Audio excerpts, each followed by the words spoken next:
हाँ जी, आ गया हूँ। स्टार्ट करते हैं। ठीक है। Good morning, very good morning सबको। Good morning.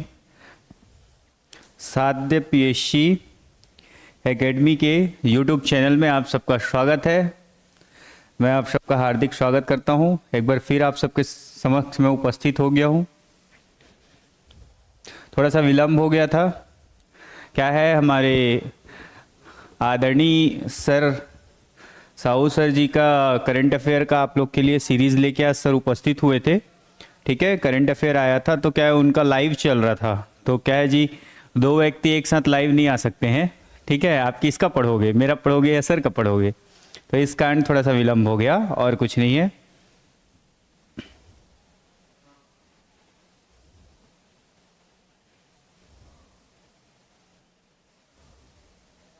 चलिए और जुड़ जाइए, सब लोग को शेयर कर दीजिए। आप लोग सबके लिए एक सूचना भी है। ठीक है। हमारी संस्थान के द्वारा रायपुर में मैथ्स रीजनिंग की एवं समस्त कक्षाएं ऑफलाइन मोड पे भी संचालित हो रही है। हमारे आशीष वर्मा सर के द्वारा, जो कि हमारे संस्थान के मैथ्स रीजनिंग के महारथी हैं, उनके द्वारा स्पेशल मैथ्स की कक्षाएं, जो भी आर्ट एवं कॉमर्स ग्रुप के बच्चे होंगे उन सब के लिए स्पेशल मैथ्स की कक्षाएं सुबह 8 बजे से प्रारंभ हो गई है। ऑफलाइन माध्यम पे, ऑनलाइन माध्यम पे, हमारे ऐप पे भी उपलब्ध हैं। ठीक है। और सर अभी रीजनिंग की कक्षाएं लेके भी 8 बजे उपस्थित हो रहे हैं। तो जो भी इच्छुक विद्यार्थी होंगे जिनको मैथ्स रीजनिंग से डर लगता होगा, वो ये बैच ज्वाइन कर सकते हैं। ठीक है। चलिए आगे चलते हैं।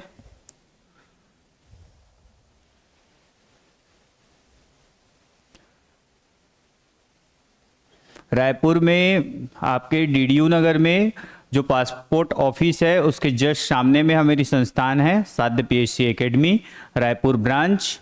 यहाँ आप सभी मैथ्स रीजनिंग एवं समस्त कक्षाओं के लिए ऑफलाइन माध्यम में भी उपस्थित हो सकते हैं। ठीक है। हाँ जी, मैं डिटेल में ही करवा रहा हूँ। ठीक है।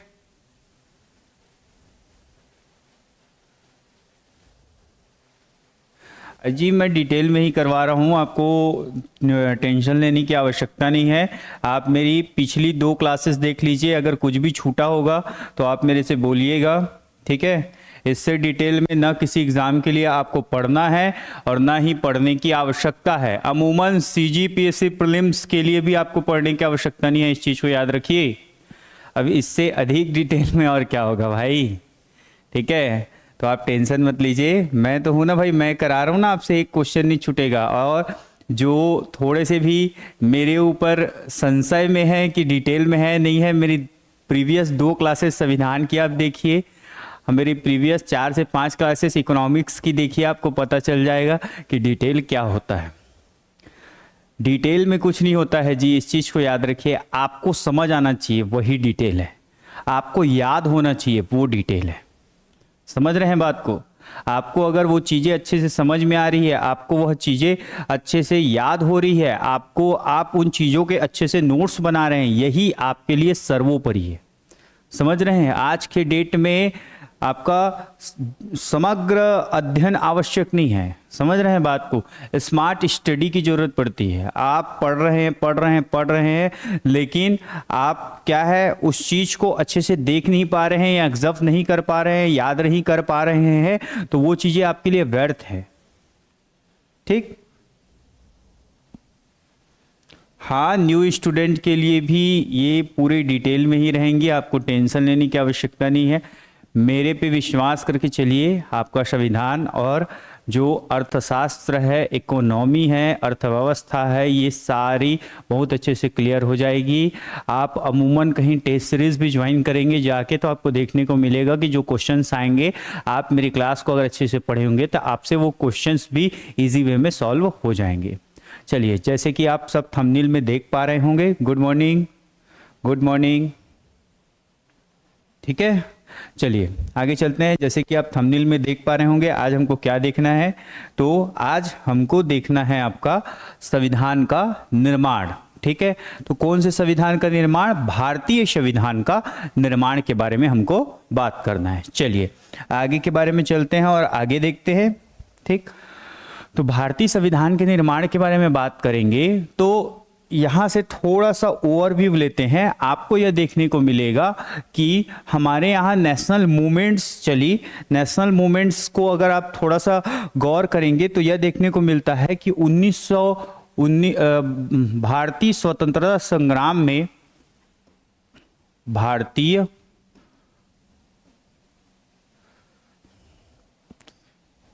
यहीं से ध्यान रखिएगा कि जो भारतीय स्वतंत्रता संग्राम या भारतीय स्वतंत्रता आंदोलन आपको मुख्यतः रूप से क्या देखने को मिलता है जी? तो 1900 से लेके 1947 के बिहाफ में देखने को मिलता है। 1900 से लेके 1947 के बिहाफ में देखने को मिलता है।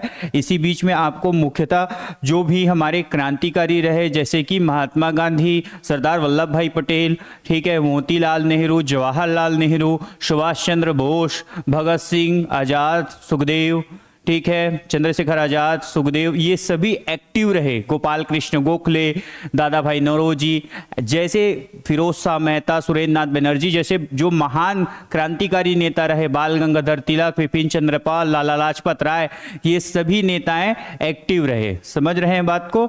और इसी समय हमारे भारत की जो मुख्यतः स्वतंत्रता की मुहिम चली, ठीक, ध्यान से सुनते हुए चलिएगा, ठीक है, स्वतंत्रता की मुहिम चली। जब स्वतंत्रता की मुहिम चली तो इसी में आपको यह देखने को मिलेगा कि सबसे पहले स्वतंत्रता के लिए स्वदेशी आंदोलन, आगे चल के फिर असहयोग आंदोलन, नॉन कोऑपरेशन मूवमेंट, इसके बाद फिर आपका सविनय अवज्ञा आंदोलन, ठीक है, उसके बाद फिर आपका भारत छोड़ो आंदोलन, क्विक इंडिया मूवमेंट जैसे आंदोलन होते रहे लगातार। और हम अंग्रेजों से क्या है, हमने अंग्रेजों से दो चीजें मांगने की कोशिश की। अंग्रेजों से हम स्वतंत्रता मांग रहे थे। अंग्रेजों से क्या मांग रहे थे कि भारत को स्वतंत्र कर दे अंग्रेज, और साथ में भारत का जो शासन है वो किसको दे दे जी? भारतीयों को दे दे। किसको दे दे? भारतीयों को दे दे। तो इसी बिहाफ में जब हम आगे चलते हैं तो आपको देखने को मिलता है, यहीं से ध्यान दीजिएगा, दो चीज हमने अंग्रेजों से मांगी है। क्या? एक तो हमको स्वतंत्रता दे दो। जो हमारा भारत देश अंग्रेजों का गुलाम हुआ करता था, उस भारत देश को क्या कर दीजिए आप? स्वतंत्र कर दीजिए। साथ में जो भारत का एडमिनिस्ट्रेशन है, भारत का शासन है, इस भारत के शासन को किसको दे दो जी? भारतीयों को दे दो, इंडियंस को दे दो। मतलब इंडिया का जो एडमिनिस्ट्रेशन है वो इंडियंस को दे दो, जो ब्रिटिशियर्स के पास थे, ठीक है। जो वायसराय आते थे वो शासन करते थे, उस वायसराय के शासन को खत्म करके भारतीयों को आप क्या दे दीजिए? पूरी की पूरी प्रशासन दे दीजिए। साथ में आप क्या दे दीजिए? स्वतंत्रता दे दीजिए। इस सब की मांग उठ रही थी और इसी मांग के कारण क्या हो रहा था? स्वतंत्रता आंदोलन आपको देखने को मिल रहा था, जिसके बिहाफ में, वो हिस्ट्री का पार्ट है लेकिन मैं आपको क्लियर करते हुए चल रहा हूं। आपको देखने को मिलेगा सबसे पहले 1905 के दौरान में स्वदेशी आंदोलन होता है, ठीक। उसके बाद फिर 1920 के दौरान में असहयोग आंदोलन, ठीक है, नॉन कोऑपरेशन मूवमेंट देखने को मिलता है। फिर आपका सविनय अवज्ञा आंदोलन देखने को मिलता है। फिर आपका क्या देखने को मिलता है? भारत छोड़ो आंदोलन देखने को मिलता है। क्विक इंडिया मूवमेंट देखने को मिलता है। और ये सारे, गुड मॉर्निंग, ठीक है, ये सारे जो आंदोलन हैं ये कहीं ना कहीं दो चीजों की ही मांग कर रहे थे। वो दो चीज क्या था? एक भारतीयों को स्वतंत्रता चाहिए था, और एक क्या चाहिए था? भारत को उसका शासन अपने हाथ में चाहिए था। वो स्वतंत्र हो जाते तभी उनको उनका शासन उनके पास मिल सकता था। क्लियर है? इतना समझ में आया जो मैं बताया हूं? क्लियर? चलिए आगे चलते हैं। यहीं से देखते हैं, यहीं से समझिएगा। सर इसको क्यों बता रहे हो आप? संविधान पढ़ा रहे हो तो ये बहुत बड़ा एक इंपॉर्टेंट फैक्ट है, इस कारण आपको इसको बताया जा रहा है। अब याद रखिएगा, अगर आप भारत का इतिहास थोड़ा सा भी पढ़े होंगे तो आपको देखने को मिलेगा कि 1939 से लेके 1945 तक के हम क्या हो गया जी? तो विश्व में कि कहा जी आपका विश्व में द्वितीय विश्व युद्ध छिड़ गया। क्या छिड़ गया? द्वितीय विश्व युद्ध आपको देखने को मिलेगा। द्वितीय विश्व युद्ध, सेकेंड वर्ल्ड वॉर हो गया, ठीक है। और इस सेकेंड वर्ल्ड वॉर में, ठीक है, इस सेकेंड वर्ल्ड वॉर में अंग्रेजों ने, किसने? अंग्रेजों ने भारतीयों को बिना पूछे बिना बताए क्या कर दिया? शामिल कर दिया। किसमें शामिल कर दिया? तो इस द्वितीय विश्व युद्ध में शामिल कर दिया। द्वितीय विश्व युद्ध में शामिल कर दिया गया। और द्वितीय विश्व युद्ध में जब ये भारतीयों को शामिल किया गया तो भारत के जितने भी बड़े राजनेता रहे उस समय, उन राजनेताओं ने इसका घोर विरोध किया, ठीक है। उस राजनेताओं ने इसका घोर विरोध किया। इस चीज को ध्यान रखिएगा, ठीक। समझ में आया? अब द्वितीय विश्व युद्ध में भारतीयों को शामिल कर दिया। द्वितीय विश्व युद्ध में भारतीयों को शामिल करते हुए भारतीय राजनेताओं ने इसका घोर विरोध किया। जैसे ही घोर विरोध करते हैं तो यहीं से 1940 में आपको यह देखने को मिलता है कि 1940 में गांधी जी क्या नारा देते हैं? तो यहीं से एक सत्याग्रह स्टार्ट हो जाएगा, व्यक्तिगत सत्याग्रह, ठीक है, स्टार्ट हो जाता है। और क्या नारा देते हैं? ठीक है, दिल्ली चलो का नारा देते हैं, ठीक है। किस चीज का नारा देते हैं? दिल्ली चलो का नारा देंगे, ठीक। और यहीं से और इससे पूर्व में संविधान की मांग, अर्थात भारत में भारतीयों को शासन देने की मांग उठ चुकी थी, ठीक। तो ये एक थोड़ा सा हिस्टोरिकल बैकग्राउंड था जिसको याद रखना है। ये डेट को याद रखिएगा, अभी इस डेट का काम आएगा 1940 की डेट का। अभी मैं कुछ नहीं बताया 1940 में, अभी इतना चीजें आप ध्यान रखिए। फिर से एक बार बता रहा हूं, भारतीय स्वतंत्रता आंदोलन 1900 से 1947 के बीच क्या था आपका? अग्रणी रूप से देखने को मिला है। अंग्रेजों से भारतीयों को दो चीज चाहिए था, एक तो स्वतंत्रता और एक तो आपका शासन। किसको चाहिए था? भारतीयों को। जो भारत का शासन है वो भारतीयों को मिले। 1939 से लेकर 1945 के बिहाफ में क्या स्टार्ट हो गया था? आपका सेकेंड वर्ल्ड वॉर स्टार्ट हो गया था। अब इसी समय जो तत्कालिक वायसराय थे लॉर्ड लिनलिथगो के द्वारा भारतीयों को द्वितीय विश्व युद्ध में, ठीक है, भारत को द्वितीय विश्व युद्ध में शामिल कर दिया गया था बिना पूछे बिना बताए, ठीक है, शामिल कर दिया गया था बिना पूछे बिना बताए। इतनी चीजों को याद रखेगा। चलिए अब देखते हैं, वो थोड़ा ओवरव्यू था ताकि मैं आपको जब रिलेट करूंगा तो आपको समझ में आए। अब देखते हैं संविधान का निर्माण, ठीक। भारतीय संविधान का निर्माण, संविधान का निर्माण हमारा टॉपिक यही है, ठीक। मेकिंग ऑफ इंडियन कॉन्स्टिट्यूशन याद रखिएगा, ठीक। भारतीय संविधान का निर्माण। तो भैया अगर आप किसी के, मतलब आपको पैसा चाहिए, मान लीजिए आपको पैसा चाहिए, आप कुछ काम नहीं करते हैं, कुछ कमाते नहीं हैं, तो ऑब्वियस सी बात है पैसा किससे मांगेंगे? तो अपने पापा से या मम्मी से मांगेंगे, समझ रहे हैं? क्योंकि आप अभी उसके अंडर हैं, ठीक। आप अभी इंडिपेंडेंट नहीं है, आप उनके अंदर रहते हैं, ठीक है। वैसे ही उस टाइम में, उस टाइम ऑफ ड्यूरेशन में, उस 1900 से लेके 1947 के ड्यूरेशन में जो अंग्रेजों, हमारे जो भारतीय थे, चाहे वो भारतीय बड़े राजनेताएं रहे, चाहे भारत के लोग रहे, ये सभी किसके गुलाम हुआ करते थे? अंग्रेजों के गुलाम हुआ करते थे। तो हम लोग उससे क्या कर सकते थे यार? मांग सकते थे, छीन नहीं सकते थे, क्योंकि हम गुलाम थे और उनके पास हथियार हुआ करते थे। समझ रहे हैं बात को, ठीक है। तो इस कारण हम मांग सकते थे।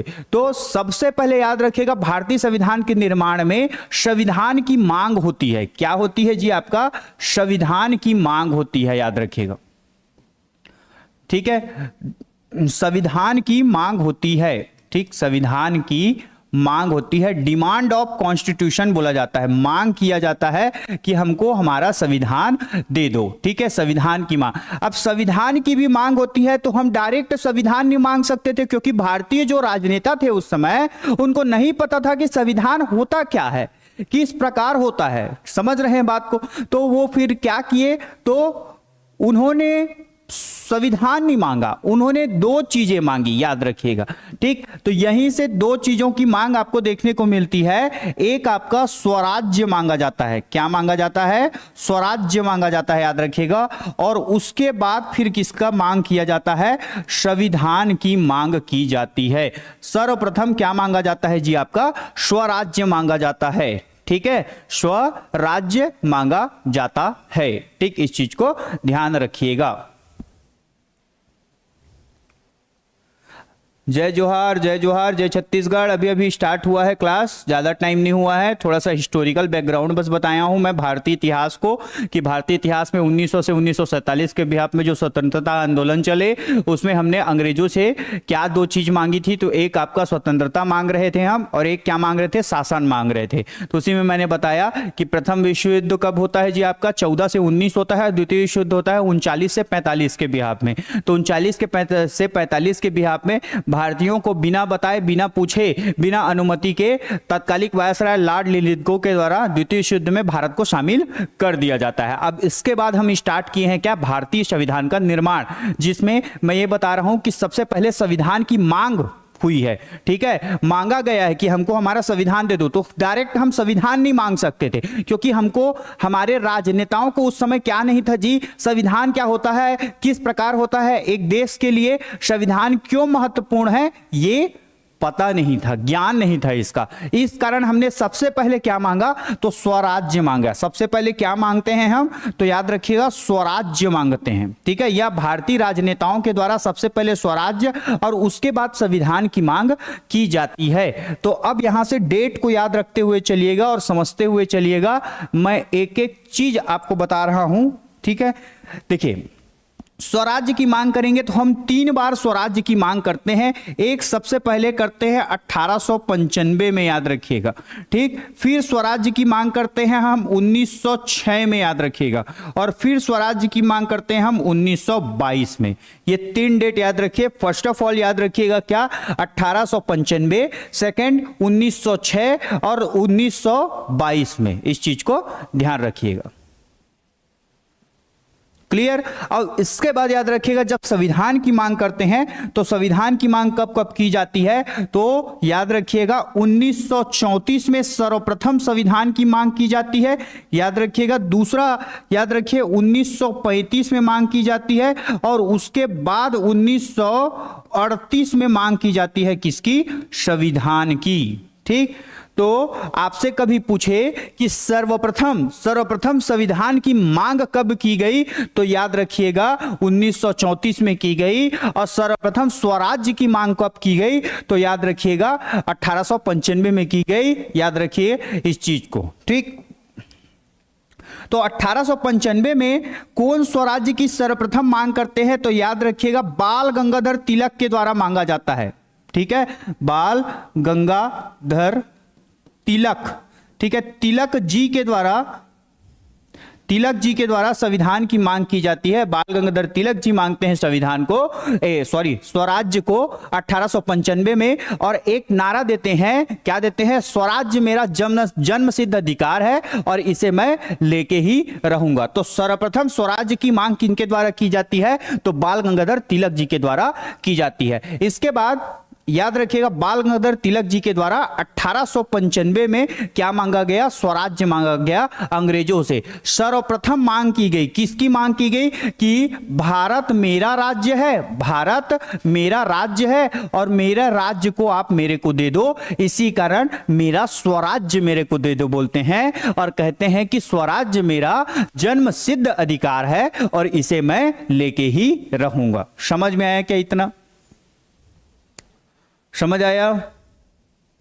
ठीक है, अब यहीं से थोड़ा सा समझिएगा, मैं थोड़ा सा हिस्टोरिकल बैकग्राउंड मिले। जब तक आप हिस्ट्री के बारे में नहीं जानेंगे तब तक आप संविधान के निर्माण के बारे में नहीं समझ पाएंगे। इस चीज को याद रखिएगा। 1895 में सर्वप्रथम स्वराज्य की मांग कौन करेंगे, बाल गंगाधर तिलक। अब यहीं से समझिएगा 1905 में ना जी, 1905 में, यहां से इधर का ध्यान दीजिए, 1905 में जब आप भारत का इतिहास पढ़ते हैं तो एक अधिवेशन होता है। इस अधिवेशन को बोला जाता है बनारस अधिवेशन। ठीक है, कांग्रेस का बनारस अधिवेशन होता है। ठीक है, एक बैठक होती है, उसको उस समय अधिवेशन कहा जाता है। और 1905 में बनारस अधिवेशन होता है। बनारस अधिवेशन में अध्यक्षता करते हैं कौन, ठीक है, अध्यक्षता करते हैं इस अधिवेशन की आपका गोपाल कृष्ण गोखले। ठीक है, तो गोखले जी अध्यक्षता करते हैं, याद रखिएगा। गांधी जी के राजनीतिक गुरु रहते हैं ये गोखले जी, गोपाल कृष्ण गोखले जी के द्वारा इस अधिवेशन की अध्यक्षता की जाती है। और उसके बाद 1906 में, अब देखो यहीं से ना दो दल आपको याद रखना है। ठीक है, एक याद रखना है नरम दल, ठीक है, एक याद रखना है गरम दल और एक याद रखना है नरम दल। ठीक, अब यहां से इस फैक्ट को समझना, 1905 के अधिवेशन जो कि बनारस अधिवेशन हुआ, इस अधिवेशन में जो गरम दल वाले थे ना, इन लोग अध्यक्षता करने वाले थे। ठीक है, अध्यक्षता करने वाले थे, लेकिन गोपाल कृष्ण गोखले जी अध्यक्षता किए तो इन्होंने 1905 के अधिवेशन में अध्यक्षता नहीं कर पाए। समझ रहे हैं बात को। अब नरम दल के सदस्य कौन थे, तो नरम दल के सदस्य थे गोखले जी। ठीक है, गोखले जी, नौरोजी, कौन, दादा भाई नौरोजी। ठीक है, और फिरोज शाह मेहता। ठीक है, सुरेंद्रनाथ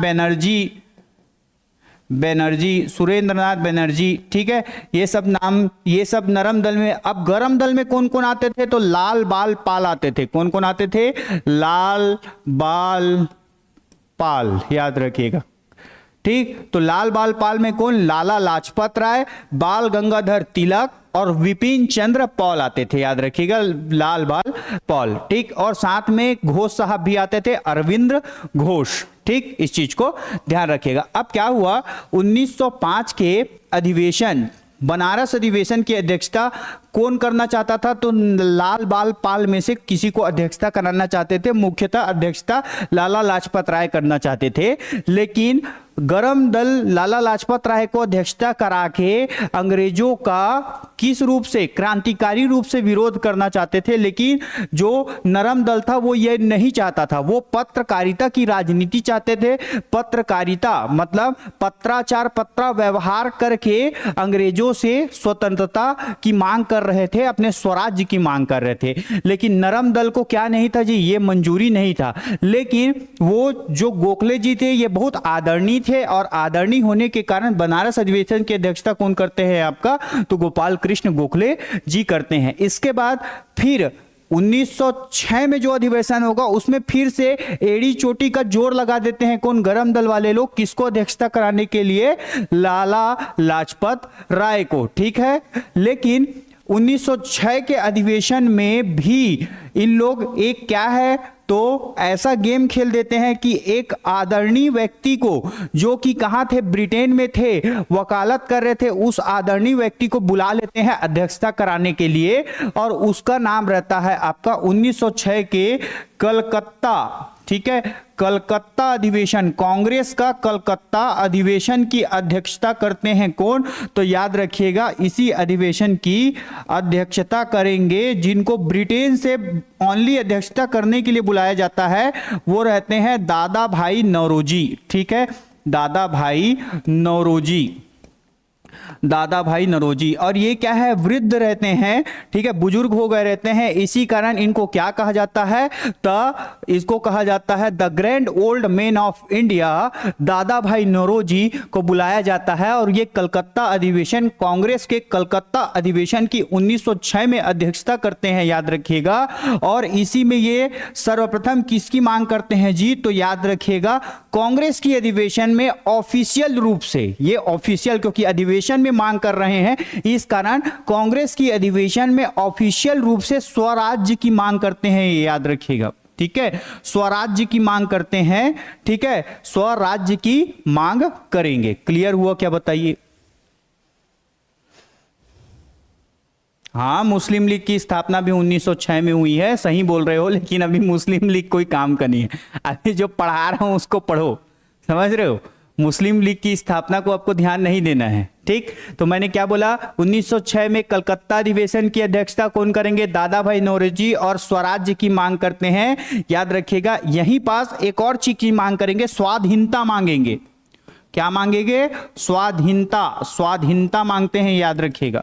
ठीक है, स्वाधीनता मांगते हैं, स्वाधीनता। स्वाधीनता मतलब हमारे अधीन कर दीजिए, किसको? हमारे भारत को। अर्थात उसका मीनिंग वही होता है कि किसकी मांग करते हैं? आपका स्वराज्य की मांग करते हैं। तो याद रखिएगा, स्वराज्य की मांग में पहली मांग बाल गंगाधर तिलक करेंगे और एक वर्ड बोलते हैं, वो वाक्य बोलेंगे, उसको याद रखिएगा। क्या बोलते हैं? स्वराज्य मेरा जन्म सिद्ध अधिकार है और इसे मैं लेके ही रहूंगा। उसके बाद 1906 के कौन से अधिवेशन में जी? कलकत्ता अधिवेशन में। ठीक है, कलकत्ता अधिवेशन में दादा भाई नौरोजी के द्वारा किसकी मांग की जाती है? स्वराज्य की मांग की जाती है। ठीक है, दादा भाई नौरोजी के द्वारा किसकी मांग की जाती है? आपकी तो स्वराज्य की मांग की जाती है। इस चीज को ध्यान रखिएगा। समझ में आया क्या? इतना बताइए। और 1922 में याद रखिएगा, 1922 में हमारे बापू महात्मा गांधी के द्वारा, किसके द्वारा? महात्मा गांधी के द्वारा किसकी मांग की जाती है? तो याद रखिएगा 1922 में स्वराज्य की मांग की जाती है। किसकी मांग की जाती है? स्वराज्य की मांग की जाती है। क्लियर हो गया क्या? इतना बताइए। तो स्वराज्य की मांग मतलब संविधान की मांग में सर्वप्रथम स्वराज्य की मांग की गई। ठीक है, और स्वराज्य में 3 बार स्वराज्य मांगे और 3 बार संविधान की मांग की गई। तो 3 बार जो स्वराज्य मांगे उसमें 1895 में बाल गंगाधर तिलक ने सर्वप्रथम स्वराज्य की मांग की। फिर दूसरे बार 1906 में कांग्रेस के, ठीक है, भारतीय राष्ट्रीय कांग्रेस के कलकत्ता अधिवेशन में दादा भाई नौरोजी ने किसकी मांग की? आपका 1906 में स्वराज्य की मांग की। और 1922 में महात्मा गांधी ने आपका स्वराज्य की मांग करते हैं, याद रखिएगा। ठीक, ये 1922 में गया अधिवेशन होता है। ठीक है, कांग्रेस का गया अधिवेशन होता है, गया अधिवेशन, याद रखिए। ठीक है, और 1922 में कांग्रेस के गया अधिवेशन में महात्मा गांधी जी के द्वारा क्या मांगा जाता है? आपका स्वराज्य की मांग की जाती है। क्लियर हो गया क्या? इतना बताइए। ठीक है, पहले मांगेंगे और अगर सीधा छीनने की बात करते थे ना, कूट देते थे अंग्रेज लोग, दबा के कूट देते थे इन लोग को। समझ रहे हो? ऐसा मतलब ऐसा बोलते थे ना कि यार नहीं हमारा देश हमको दे दो, तो पकड़ते थे और कूट देते, कुटवा देते थे। तो इस कारण ना इन लोग डरे सहमे रहते थे बेचारे लोग, और डरे सहमे रहते थे ना तो क्या करते थे? मांगते थे, भैया दे दे, हमारा देश हमको दे दे। समझ रहे हो? तो इस कारण पहले 3 बार मांगे। किसको मांगे? स्वराज्य को मांगे। समझ रहे हो कि कूटे मत करके मांगे इन लोग, अपने अधिवेशन में मांगे, अंग्रेज के पास जाके नहीं मांगे, जो अधिवेशन कर रहे हैं वैसा मांगे। तो पहले क्या है? बाल गंगाधर तिलक मांगते हैं, फिर कौन मांगेगा आपका? तो दादा भाई नौरोजी, और फिर किसने मांग की? तो महात्मा गांधी जी के द्वारा 1922 के गया अधिवेशन में किसकी मांग की? स्वराज्य की मांग की गई। क्लियर हो गया क्या? इतना बताइए। अब देखो यहां से समझो, इधर को मैं हटा रहा हूं। ठीक, अरे याद करते हुए चलो, बताया हूं 1895 के बाद 1906, 1906 के बाद 1922, फिर याद रखो 1934। 1934 में अब 3 बार ये 3 टाइम्स ये भी हैं और 3 टाइम्स ये भी हैं। 3 बार स्वराज्य की मांग करेंगे और 3 बार संविधान की मांग करते हैं। अब 3 बार संविधान की मांग करेंगे तो याद रखिएगा 1934 में सर्वप्रथम, याद रखना कभी भी क्वेश्चन आए कि सर्वप्रथम कौन से दल के द्वारा संविधान की मांग की गई, तो याद रखिएगा वो कांग्रेस आंसर नहीं होगा आपका। अगर आपने कांग्रेस को आंसर लगाया तो आपका आंसर गलत हो जाएगा दोस्तों, याद रखिए। सर्वप्रथम कौन से दल ने संविधान की मांग की, कभी आपसे पूछे तो याद रखिएगा एक दल था साम्यवादी दल। साम्यवादी दल, ठीक है, साम्यवादी दल के द्वारा सर्वप्रथम संविधान की मांग की गई। कब किया गया? 1934 में। ठीक है, और इसके नेता कौन थे? तो इसके नेता थे आपके M.N. रॉय, मानवेंद्र नाथ रॉय, मानवेंद्र नाथ रॉय। ठीक है, मानवेंद्र नाथ रॉय के द्वारा 1934 में सर्वप्रथम किसकी मांग की गई जी? आपकी संविधान की मांग की गई। संविधान मांगा गया कि भारत को उसका संविधान दे दो। तो बताओ अब आपके दिमाग में एक चीज खेला या नहीं खेला कि भैया इन लोग को तो पता ही नहीं था कि संविधान क्या होता है, तो संविधान की मांग कैसे कर देंगे, तो याद रखना उसके लिए 1928 में, कब जी, 1928 में, ठीक है, मोतीलाल नेहरू जी ने, किसने, मोतीलाल नेहरू, ठीक है, जवाहरलाल नेहरू के पिताजी मोतीलाल नेहरू जी का एक रिपोर्ट आया था जिसको बोलते हैं नेहरू रिपोर्ट। क्या बोलते हैं, नेहरू रिपोर्ट। और यही नेहरू रिपोर्ट में संविधान का मसौदा पेश हुआ था, ठीक है, संविधान मसौदा मतलब होता है प्रारूप, संविधान का प्रारूप प्रेस हुआ था, याद रखिएगा। और इसी प्रारूप से हमको क्या, हमारे राजनेताओं को ज्ञात हुआ कि भारत देश के लिए संविधान कैसे हो सकता है। और इस कारण सर्वप्रथम 1934 में, 1934 में साम्यवादी पार्टी के नेता एम.एन. रॉय, मानवेंद्र नाथ रॉय के द्वारा किसकी मांग की गई, तो संविधान की मांग की गई। याद रखिए, समझ में आया क्या, समझ आया इतना, क्लियर। इसके बाद 1935, देखो अब संविधान की मांग को मैं नेक्स्ट पेज में बताता हूं, यहां से समझना क्योंकि इसमें थोड़ा सा डिटेल में जाना है। 1934 बताया आपको, 1934, इस 1934 में कौन, तो अगर पार्टी की बात करोगे जो सर्वप्रथम मांगा है वो कौन था, साम्यवादी पार्टी, ठीक है, साम्यवादी दल बोलते थे उस समय, वादी दल, इसके द्वारा।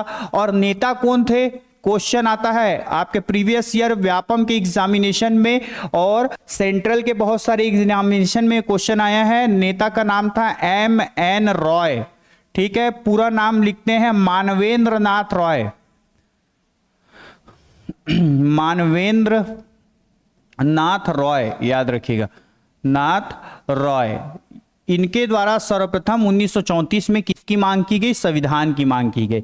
इसके बाद 1935 में भारत के उस समय के सबसे बड़े दल, ठीक है, सबसे बड़े दल, ठीक है, आईएनसी, इंडियन नेशनल कांग्रेस, भारतीय राष्ट्रीय कांग्रेस के द्वारा, ठीक है, 1935 में औपचारिक रूप से, औपचारिक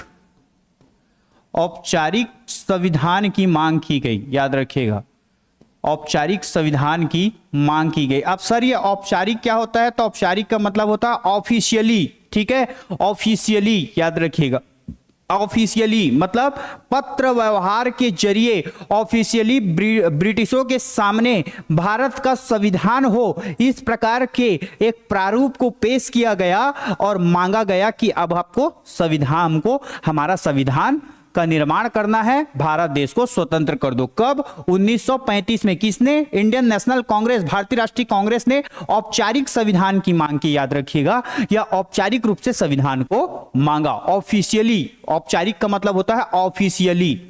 क्लियर हो गया क्या, बताइए, क्लियर हो गया। और इसके बाद 1938 में, ठीक है, 1938 में, याद रखिएगा, नेता का नाम पंडित जवाहरलाल नेहरू, पंडित जवाहरलाल नेहरू, जवाहरलाल नेहरू, ठीक है, पंडित नेहरू, जवाहरलाल नेहरू जी के द्वारा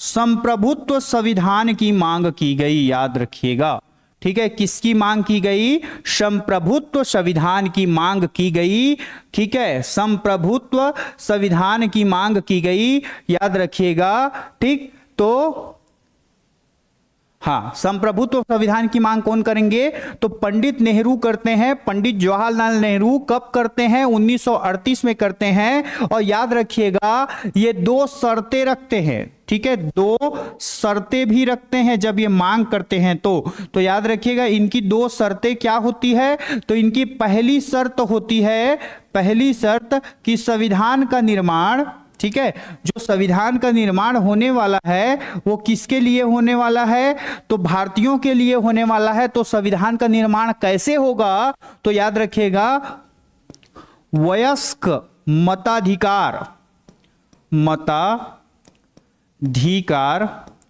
के आधार पर होना चाहिए। संविधान का निर्माण भी होना चाहिए तो किस आधार पे होना चाहिए? वयस्क मताधिकार के आधार पे होने चाहिए। अब मैं आपको एक चीज क्लियर करता हूं दोस्तों, यहीं से समझिएगा। उस समय वयस्क मताधिकार कितना वर्ष हुआ करता था? आज कितना है बताओ? चलो आज वयस्क मताधिकार कितना वर्ष है बताओ तो, बताओ ना जी। सो गए क्या? देख रहे हो तो नहीं देख रहे हो? समझ आ रहा है तो नहीं आ रहा है? ऊपर से थोड़ी ना जा रहा है।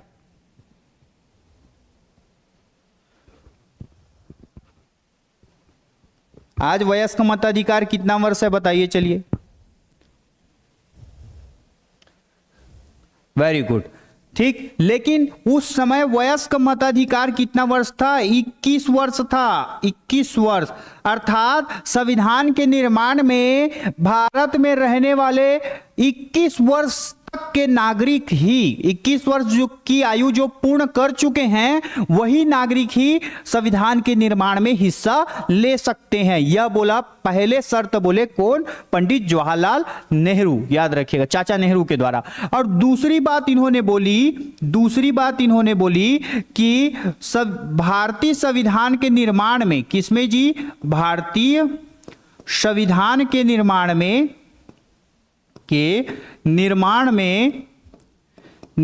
में याद रखिएगा क्या नहीं होना चाहिए? तो विदेशी शक्ति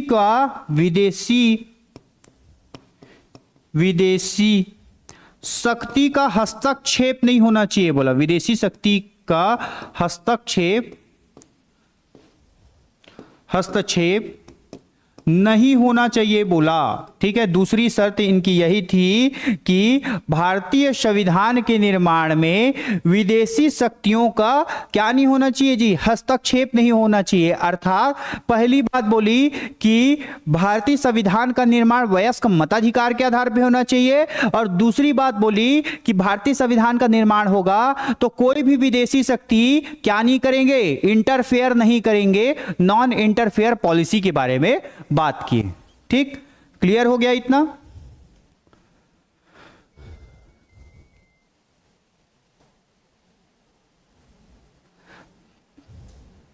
16-18 बाद में चलेगा, पहले 21 वर्ष था, याद रखो, ठीक है। कितना वर्ष था? 21 वर्ष था, ठीक है।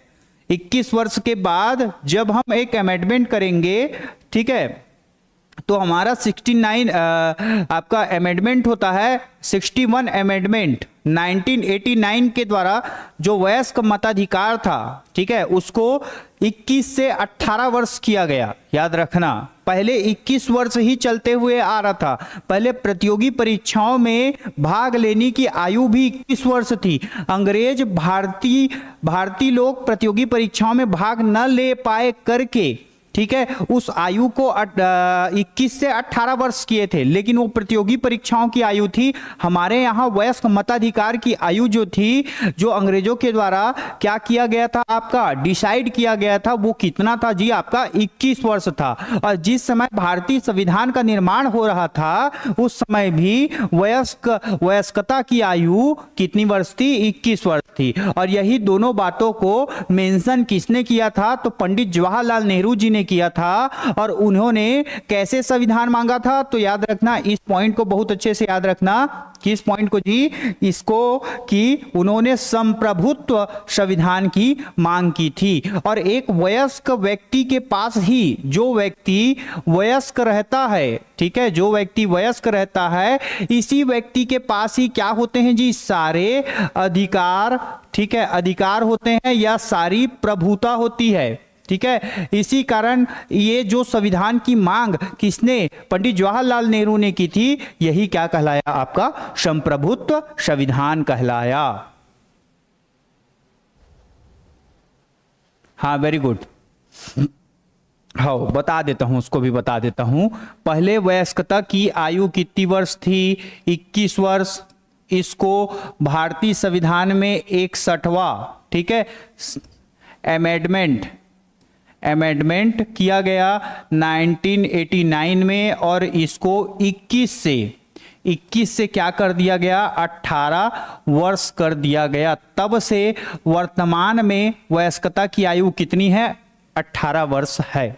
ठीक है, जबकि भारतीय इतिहास को आप पढ़ते हैं या भारतीय संविधान के निर्माण के समय जो वयस्कता की आयु थी वो 21 वर्ष थी। इस चीज को ध्यान रखिए।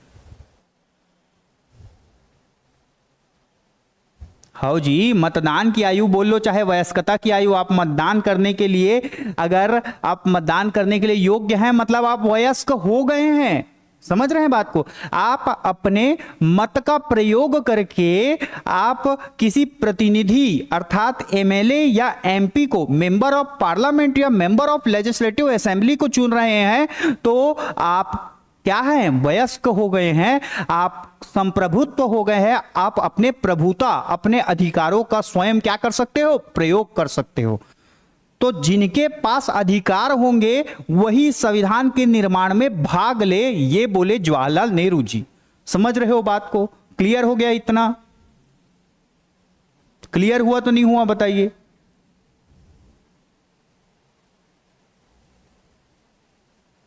वेरी गुड, चलिए आगे चलते हैं।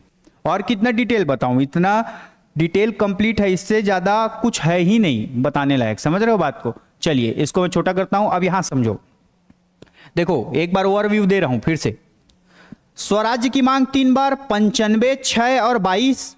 संविधान की मांग 3 बार, 34, 35 और 38। 34 में मांगे साम्यवादी दल, नेता मानवेंद्र नाथ रॉय।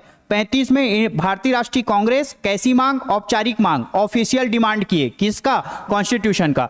इसके बाद 1938 में क्या, तो आपका संप्रभुत्व मांग कौन करेंगे, पंडित जवाहरलाल नेहरू। ठीक है, अब देखो अब क्या हुआ, अब यहां से फंडा फंसता है। इसी कारण पहला पेज में अब फिर लेके चलता हूं। मैंने क्या बताया, 1939 से 1945 क्या हो गया, द्वितीय विश्व युद्ध का प्रारंभ हो गया। अब यहीं से समझो, ठीक 1939 से 45 के बिहाफ में 1939 टू 45, 1939 टू 45 क्या हो गया जी, तो याद रखना, ठीक है, द्वितीय विश्व युद्ध प्रारंभ हो गया। ठीक है, द्वितीय विश्व युद्ध प्रारंभ हो गया और इसी समय युद्ध प्रारंभ हो गया। जबकि इसी के एक वर्ष पूर्व 1938 में भारतीय लोग क्या मांगे थे, संविधान मांगे थे। अब युद्ध छिड़ गया, तो अब अंग्रेज क्या हो गए जी, इस युद्ध में व्यस्त हो गए। ठीक है, बिजी हो गए, व्यस्त हो गए, बिजी हो गए इस युद्ध में। तो अब भारतीयों को क्या, तो भारतीय लोग तो संविधान मांग ही रहे थे, तो इस कारण अब अंग्रेज क्या बोले, हम जब तक क्या नहीं करेंगे, भारतीयों की मदद नहीं लेंगे, भारत की मदद नहीं लेंगे, तब तक इस युद्ध में हम क्या नहीं हो सकते जी, विजय नहीं हो सकते। इस कारण तत्कालिक वायसराय लॉर्ड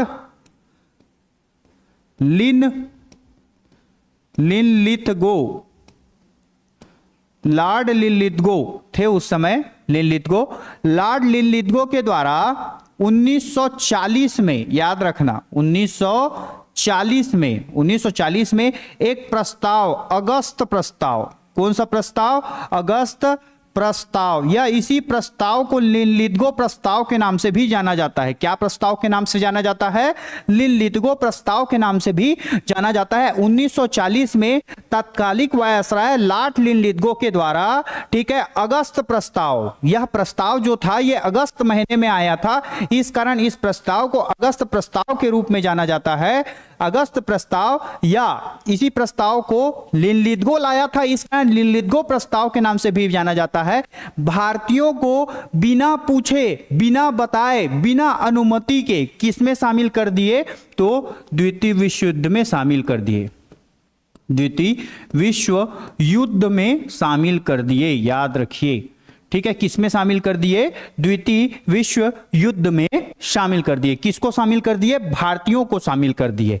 ठीक है, और भारतीयों को शामिल तो कर दिए, लेकिन उस समय तत्कालिक वायसराय लॉर्ड लिनलिथगो के द्वारा एक शर्त को भारतीयों की मान ली जाती है, और वह शर्त होता है वयस्क मताधिकार। ठीक है, वयस्क मताधिकार, मताधिकार को मान लिया जाता है। ठीक है, पहली बात तो अगस्त प्रस्ताव के साथ द्वितीय विश्व युद्ध में शामिल कर दिए भारतीय को, ठीक है, भारतीयों को द्वितीय विश्व युद्ध में शामिल कर दिए। और यह बोले, इसी समय आश्वासन देते हैं कि संविधान का निर्माण होगा, संविधान का निर्माण युद्ध के पश्चात होगा, युद्ध के बाद होगा, ये बोल दिए, ठीक है, युद्ध के बाद क्या होगा, संविधान का निर्माण होगा। भारतीय राजनेताओं ने इसका घोर विरोध किया, ठीक है, भारतीय राजनेताओं ने इनका घोर विरोध किया। Good afternoon dear.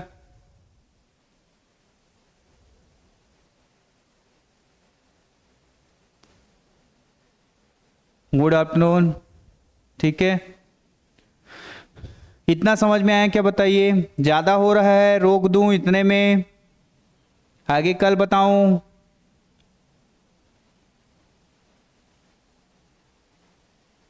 आप लोग को बार बार बोला हूं कि क्या है, कई लोग लेट से आते हैं, तो आप हमारे चैनल को सब्सक्राइब कर लीजिए। वीडियो अच्छा लगता है मेरा तो लाइक करिए, कमेंट भी करिए, वही हमारे लिए मोटिवेशन होता है। और चैनल में एक क्या होता है, नोटिफिकेशन बेल होता है, उस बेल को आप एक्टिव करके रखिए, ताकि कभी हमारे मैनेजमेंट टीम के द्वारा अगर आपको बताया नहीं गया है कि क्लास किस टाइम में होनी है, तो अगर आपका नेट ऑन है तो यूट्यूब से आपको तुरंत नोटिफिकेशन आ जाएगा कि शुभम सर की संविधान की क्लास फलाना टाइम में हो रही है, या मैं लाइव आऊंगा तो तुरंत आपके पास नोटिफिकेशन जाएगा, तुरंत आप आइए और तुरंत मेरे से पढ़िए। समझ रहे हो बात को? अरे वाह, वेरी गुड यार, वेरी गुड, थैंक यू। ठीक, तो क्या हुआ, अब देखो यहां से थोड़ा सा देखते हैं, आगे चलते हैं। अरे वाह, ठीक, तो अच्छा लग रहा है तभी लाइक किए हो ना, मेरे बोलने पे थोड़ी कर रहे हो, मेरे बोलने पे मत करना भाई, अच्छा लगे तो करना। समझ रहे हो बात को? तो 1940 में क्या आता है, अगस्त प्रस्ताव या लिनलिथगो प्रस्ताव आया। लिनलिथगो ने दो बात कही, द्वितीय विश्व युद्ध में भारतीयों को बिना बताए बिना पूछे, मतलब भारत को बिना बताए बिना पूछे क्या कर दिया, आपका बिना अनुमति के शामिल कर दिया। और एक बात और बोली, रिझाने के लिए कि भैया इन लोग मान जाए कह के और हमारा साथ दे दे कह के, संविधान का निर्माण युद्ध के बाद होगा बोले। तो भारतीय बोले भैया युद्ध के बाद हमको कोई चीज नहीं पता, तुम जानो तुम्हारा काम जाने, हमको कोई मतलब ही नहीं है तुमसे, ऐसे बोलती है। समझ रहे हो बात को? तो और भारतीय लोग क्या किए, असहयोग करने लगे, मतलब सहयोग ही नहीं किए, द्वितीय विश्व युद्ध में शामिल ही नहीं हुए, क्योंकि भारतीयों के द्वारा लॉर्ड लिनलिथगो ने कहा है कोई अनुमति ही नहीं ली थी, पूछा ही नहीं था, इस कारण। तो इसी समय 1940 में, ठीक है, ड्यूरेशन ऑफ टाइम याद करते चलना, मजा आएगा भी।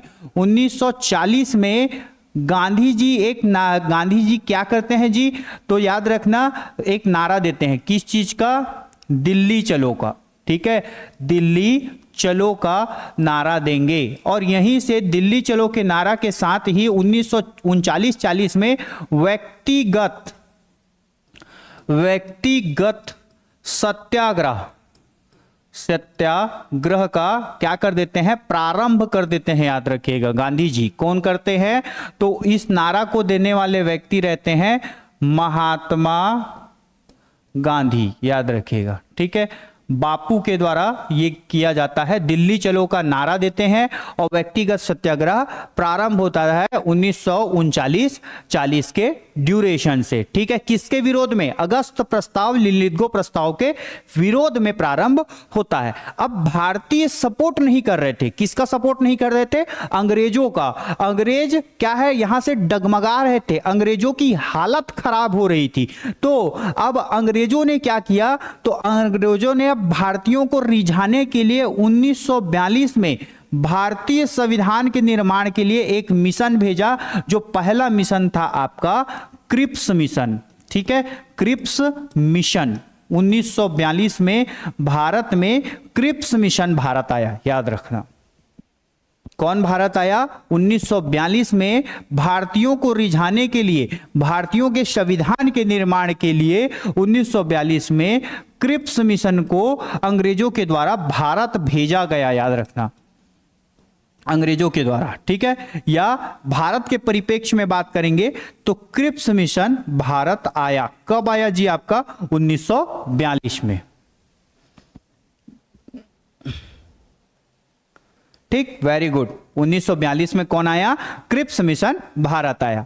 क्रिप्स मिशन के अध्यक्ष, क्रिप्स मिशन के अध्यक्ष थे आपके, अध्यक्ष थे, याद रखिएगा, कौन? Stephen Cripps, Stephen Cripps, Cripps, ठीक है। चिप्स नहीं है ना, आलू चिप्स मत समझना, ये स्टीफन क्रिप्स है, ठीक है। आलू चिप्स नहीं समझना है, क्या नाम है इसका? स्टीफन क्रिप्स, ठीक। तो क्रिप्स मिशन भारत आया 1940 में।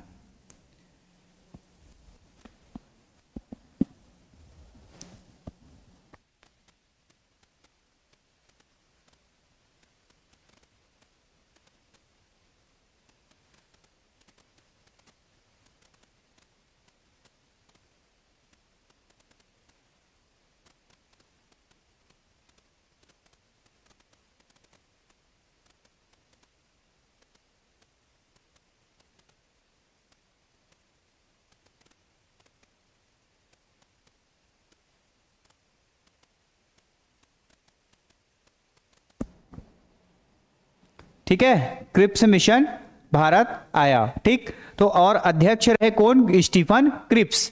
स्टीफन क्रिप्स जब अध्यक्ष रहे तो इन्होंने 4 शर्तें, ये भारत आया, भारत का जायजा लिया कि अब ये क्यों आया था, तो याद रखना, भारतीयों को संतुष्ट करने के लिए, अंग्रेजों के द्वारा भारतीयों को संतुष्ट करने के लिए, किसको संतुष्ट करने के लिए?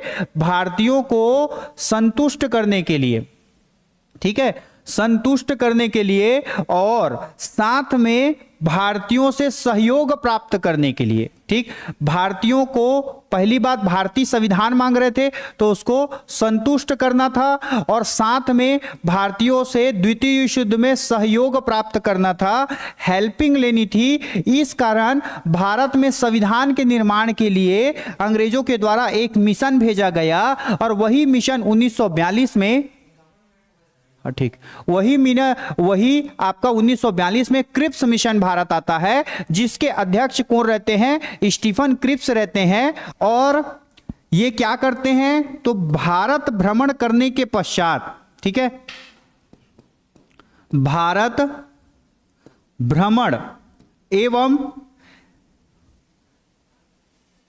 स्थिति, भारत की वर्तमान स्थिति का जायजा लेने के पश्चात,